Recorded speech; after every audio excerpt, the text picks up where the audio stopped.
দেখো, আজকে তোমাদের ভৌতবিজ্ঞান বা প্রকৃতিবিজ্ঞান, যেটা ফিজিক্যাল সায়েন্সের একটি গুরুত্বপূর্ণ চ্যাপ্টার, পদার্থের গঠন ও ধর্ম। এই চ্যাপ্টারের যে অবজেক্টিভ কোয়েশ্চেন এবং তার অ্যান্সার নিয়ে আলোচনা করছি। এগুলো যে কোনো কম্পিটিটিভ পরীক্ষার জন্য খুবই গুরুত্বপূর্ণ। প্রথম কোয়েশ্চেন, প্রবাহীর মধ্যে কোনো বিন্দুতে চাপ কোন কোন বিষয়ের উপর নির্ভর করে কিভাবে? না, আমরা একটা সম্পর্ক জানি যে পি সমান এইচ রো জি। তাহলে এইখান থেকে আমরা কি পাবো? দেখো, প্রবাহীর মুক্ত পৃষ্ঠ থেকে ওই বিন্দুর গভীরতা যেটা বা এইচ, সেই গভীরতার সঙ্গে সমানুপাতিক। তারপর আছে প্রবাহী, এই যে রো আছে, রো মানে ঘনত্ব, প্রবাহীর ঘনত্বের সমানুপাতিক। আর কি আছে? জি আছে। জি মানে কি? না, অভিকর্ষজ ত্বরণের সমানুপাতিক। তাহলে প্রথমে হচ্ছে মুক্ত পৃষ্ঠ থেকে গভীরতার সমানুপাতিক, মানে এইচ যেটা। তারপরে আছে রো, প্রবাহীর ঘনত্বের সমানুপাতিক। তারপরে আছে জি, মানে অভিকর্ষজ ত্বরণের সমানুপাতিক। তারপর দেখো, 1 অ্যাটমসফিয়ার চাপ সমান কত ডাইন পার সেমি স্কোয়ার? 1.013 ইন্টু 10⁶, বা 1.013 ইন্টু 10⁶ ডাইন পার সেমি স্কোয়ার। 1 টর সমান কত পাস্কাল? না, 133.28 পাস্কাল। আবার 1 বার সমান কত পাস্কাল? না, 10⁵ পাস্কাল। তারপর নেক্সট কোয়েশ্চেন দেখো, উচ্চতার সঙ্গে চাপের সম্পর্কটা কীরকম? না, উচ্চতা বাড়ালে বাতাসের ঘনত্ব ক্রমশ কমে যায়। তার ফলে কী হবে? না, চাপটাও ক্রমশ কমে যাবে বা হ্রাস পাবে। বায়ুর চাপ মাপা হয় কোন যন্ত্রের সাহায্যে? না, ব্যারোমিটার যন্ত্রের সাহায্যে। ব্যারোমিটার কী কাজে ব্যবহার করা হয়? শুধু কি বায়ুর চাপ মাপতে? না, আবহাওয়ার পূর্বাভাস জানতে, তারপরে উচ্চতা নির্ণয়ের কাজে, তারপরে বায়ুর চাপ তো একটা বটেই, বায়ুর চাপ মাপার জন্য।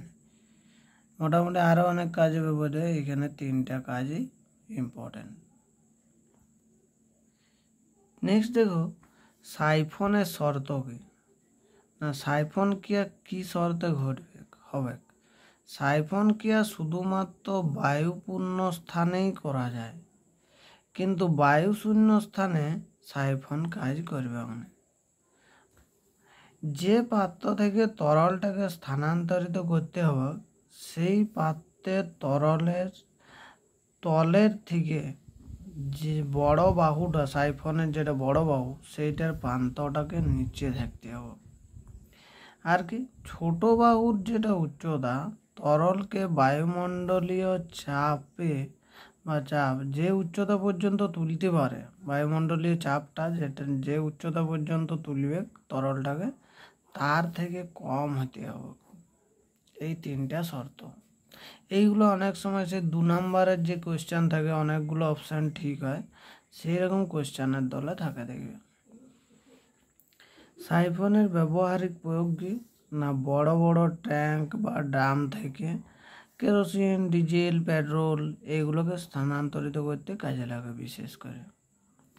তারপরে দেখো, আর্কিমিডিসের নীতি কি শর্তে প্রযোজ্য হয় নাই? না, যে সমস্ত ক্ষেত্রে বস্তুর ওজন শূন্য, সেই সকল ক্ষেত্রে আর্কিমিডিসের নীতি কিন্তু প্রযোজ্য হয় না। যেমন কি, না, অবাধে পতনশীল বস্তুর ওজন শূন্য আমরা জানি। তারপরে পৃথিবীর চারপাশে ঘূর্ণায়মান উপগ্রহের ক্ষেত্রে, পৃথিবীর কেন্দ্রে, এইগুলাতে আর্কিমিডিসের নীতি প্রযোজ্য হয় না, অর্থাৎ যে ক্ষেত্রে বস্তুর ওজনটা শূন্য হয়ে যাবে। তারপরে দেখো, পৃষ্ঠটানের একক আর মাত্রাটা কি? পৃষ্ঠটানের সিজিএস একক হচ্ছে ডাইন পার সেমি, এসআই হচ্ছে নিউটন পার মিটার। এককটা কি? না, এমটি। মাত্রাটা কি? মাত্রাটা হচ্ছে, এককটা হলে মাত্রাটা হচ্ছে MT⁻²। তারপর দেখো সংসক্তি বল কি বলে। সংসক্তি বল হচ্ছে একই পদার্থের অণুগুলোর মধ্যে আকর্ষণ বল, ক্রিয়াশীল আকর্ষণ বল যেটা, সেটা হচ্ছে সংসক্তি। আর আসঞ্জন বল কি বলে, না বিভিন্ন বা ভিন্ন পদার্থের অণুর মধ্যে আকর্ষণ বলটা, যেটা ক্রিয়া করে। দেখো পৃষ্ঠটানের সঙ্গে উষ্ণতার সম্পর্কটা কীরকম, না পৃষ্ঠটানের সঙ্গে উষ্ণতার সম্পর্ক বেশ তানুপাতিক। কেন না উষ্ণতা বাড়ালে পৃষ্ঠটানটা কমিয়ে যায়, এটা সব তরলের ক্ষেত্রে। সংকট উষ্ণতাতে পৃষ্ঠটানের মানটা শূন্য হয়ে যায়, সংকট উষ্ণতায় পৃষ্ঠটানের মান শূন্য, এটা মনে রাখবে, একটা ইম্পর্টেন্ট কোয়েশ্চেন হবে। এবার দেখো কতগুলো আরও কোয়েশ্চেন। নেক্সট কোয়েশ্চেন হচ্ছে তরলে যদি জৈব অপদ্রব্য মেশানো হয় তাহলে কী হবে, না পৃষ্ঠটানটা কমে যাবে। অজৈব অপদ্রব্য মিশালে কী হবে, না পৃষ্ঠটানটা তখন বাড়িয়ে যাবে। জৈব অপদ্রব্য মিশালে কমে যাচ্ছে, আর অজৈব অপদ্রব্য মিশালে পৃষ্ঠটান বাড়িয়ে যাচ্ছে, এগুলো মনে রাখবে। নেক্সট কোয়েশ্চেন দেখো বৃষ্টির ফোঁটা বা তরলের ফোঁটা গোলাকার হয় কেন, না এটা পৃষ্ঠটান ধর্মের জন্যে। তারপরে জলে ভেজানো তুলির আঁশগুলি জড়িয়ে থাকে কেন, এটাও সেই পৃষ্ঠটান ধর্মের জন্য। তারপর দেখো সান্দ্রতাঙ্কের একক কি বটে। সান্দ্রতাঙ্কের একক হচ্ছে dyne into second per semi square বা পয়েস, এটা সিজিএস একক। আর newton into second per metre square মানে ডেকা পয়েস, এটা এসআই একক। এক ডেকা পয়েস সমান হচ্ছে 10 পয়েস। এগুলো মনে রাখবে সম্পর্কগুলো, বিভিন্ন সময় বিভিন্ন পরীক্ষায় পড়ে কিন্তু। তারপরে দেখো সান্দ্রতার উপর উষ্ণতার প্রভাবটা কীরকম, না সান্দ্রতার উপর উষ্ণতার প্রভাব হচ্ছে উষ্ণতা যদি বৃদ্ধি করা হয় তাহলে সান্দ্রতা কমে যাবে, কারণ উষ্ণতা বাড়ালে তরলের অণুগুলোর মধ্যে আকর্ষণ বলটা কমে যায়। তারপর দেখো সান্দ্রতার উপরে চাপের প্রভাব কি, চাপ বাড়ালেই সান্দ্রতা বাড়িয়ে যাবে। জলের ক্ষেত্রে এই ঘটনাটা ঘটে না, এইটা জলের ক্ষেত্রে ঘটে না, বাকি ম্যাক্সিমাম তরলের ক্ষেত্রেই ঘটে। তারপর দেখো তরলে সম্পৃক্ত বাষ্পের ঘনত্ব বৃদ্ধিতে তরলের পৃষ্ঠটান কি হয়, না সম্পৃক্ত বাষ্প ঘনত্ব বৃদ্ধিতে তরলের পৃষ্ঠটানটা হ্রাস পায়। তারপর দেখো ব্যারোমিটারে পারস্তম্ভের উচ্চতা ধীরে ধীরে হ্রাস পেলে কী ঘটবে বা কী হবে বলা যাবে, এটা আবহাওয়ার পূর্বাভাস যদি বলা হয়। বায়ুতে জলীয় বাষ্পের পরিমাণ ধীরে ধীরে বৃদ্ধি পাচ্ছে, অর্থাৎ শীঘ্রই বৃষ্টির সম্ভাবনা আছে। তারপর দেখো যদি পারস্তম্ভের পাটটা ধীরে ধীরে বৃদ্ধি পায় তাহলে কী হবে, ধীরে ধীরে বৃদ্ধি পেলে বৃষ্টিহীন পরিষ্কার আবহাওয়া হবে বলা যাবে। তারপর দেখো যদি হঠাৎ করে দ্রুত হ্রাস পাতে থাকে তাহলে কী হবে, ব্যারোমিটারের ওই পারস্তম্ভের উচ্চতাটা, না তখন বায়ুর চাপটা দ্রুত কমে যাচ্ছে বোঝা যাবে, অর্থাৎ ওই স্থানে নিম্নচাপ সৃষ্টি হবে, নিম্নচাপের সৃষ্টি হবে। তারপর দেখো নেক্সট কোয়েশ্চেন চাঁদে কি সাইফন কাজ করবে, না চাঁদে সাইফন কাজ করবে না, কেননা চাঁদে বায়ু নয়, বায়ু শূন্য স্থানে কিন্তু সাইফন কাজ করে না। নেক্সট দেখো আপেক্ষিক ঘনত্বের একক কি, আপেক্ষিক ঘনত্বের কোনো একক না, এটা হচ্ছে একটা এককবিহীন রাশি। প্রান্তীয় বেগে গতিশীল বস্তুর আপাত ওজন কত, প্রান্তীয় বেগে গতিশীল বস্তুর আপাত ওজন হচ্ছে 0। প্রবাহীর চাপ কি ধরনের রাশি, না এটা একটা স্কেলার রাশি। তারপরে প্রবাহীর ঘাত এটা কি ধরনের রাশি, না এটা একটা ভেক্টর রাশি। তরলের ইয়ং গুণাঙ্কের মান কত, না অসীম বা ইনফিনিটি।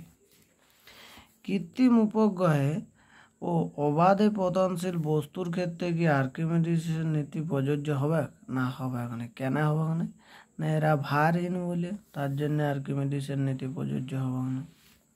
তারপর দেখো প্রবাহীর মধ্য দিয়ে পড়ার সময় কোনো বস্তু প্রান্তীয় বেগে পৌঁছালে বস্তুটির ত্বরণ কত হবে? না তখন বস্তুটার ত্বরণ হয়ে যাবে 0। যদি অভিকর্ষ না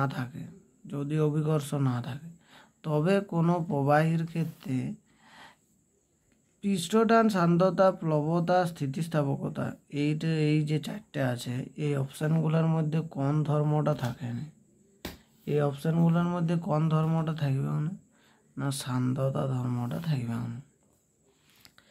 বডি স্প্রে আমরা যেটা ব্যবহার করি, এই বডি স্প্রের জন্য ব্যবহৃত অটোমাইজারে কোন নীতি প্রযোজ্য হয়? না এই ক্ষেত্রে বার্নৌলির নীতি প্রযোজ্য হয়, মনে রাখবে। বাতাসে ভাসমান সাবানের বুদবুদ সর্বদাই গোলাকার হয়, কেন হয়? না এটা তরলের পৃষ্ঠটান ধর্মের জন্য বা পৃষ্ঠটানের জন্য। এবার দেখো চারটে অপশান আছে, প্লবতা, চাপ, সান্দ্রতা, পৃষ্ঠটান।